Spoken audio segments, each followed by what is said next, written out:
Et là, il se passe quoi? Eh bien, il ne se passe rien. C'est ça le samedi saint, c'est le grand silence. C'est comme si tout s'était arrêté, le bruit, la fureur. Il n'y a plus rien, quoi. Et tout semble même perdu, tout semble même absent. C'est comme un lendemain de deuil, quoi. On est un peu paumé, on essaye de gérer les choses. Là, les apôtres même se cachent, on ne sait même plus où ils sont. On ne sait pas trop ce qui se passe. C'est vraiment le grand silence du samedi saint.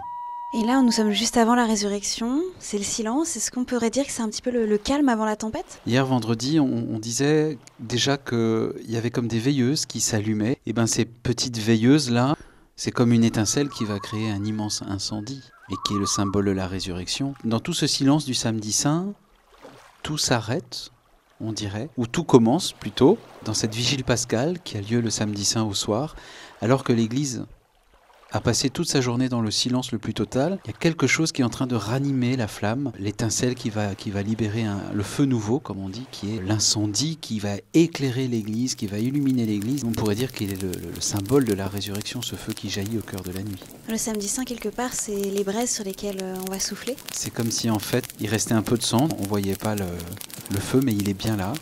C'est joli ce que tu dis, ce souffle de vie là, qui se ranime. Et quand tu dis souffle, moi je pense tout de suite à la création comme l'Esprit de Dieu qui planait sur les eaux, le souffle de Dieu. Et bien là c'est comme un souffle nouveau qui va envahir l'Église et qui annonce la résurrection. Parce que c'est au cœur de la nuit que l'Église célèbre la résurrection, c'est-à-dire que c'est au cœur des ténèbres les plus noires que la force de vie est venue parmi nous. Le jour se lève finalement le dimanche matin. Déjà au cœur de la nuit, le jour se lève, tout à fait. On pourrait le comparer comme un petit matin frais. Une belle journée de printemps qui commence avec ce soleil qui pointe à l'horizon et on sait que la journée sera belle. Déjà au cœur de la nuit pascale, il y a cette transition vers le dimanche où nous célébrons la résurrection, où nous disons que la vie est plus forte que la mort, que la lumière est désormais à jamais éclairant le monde et que cette lumière-là, nous l'éclairons dans la simplicité d'un matin frais. D'accord, mais le dimanche, concrètement, qu'est-ce qui se passe? C'est la vie qui jaillit en abondance. On pourrait mettre un synonyme de dimanche. Dimanche égale résurrection ou égale vie éternelle. Le dimanche, tous les dimanches de l'année, il n'y a pas que le dimanche de Pâques, c'est-à-dire que tous les dimanches de l'année, on célèbre la vie qui a vaincu la mort. Et on célèbre ce que doit être notre propre manière d'être avec le Christ. C'est-à-dire que lui, il a franchi la mort à tout jamais. Un jour de sa vie, il en est revenu, il nous enseigne le chemin. Eh bien, comme lui, il est passé, nous aussi nous passerons et nous aussi nous ressusciterons. C'est ça notre foi, notre espérance.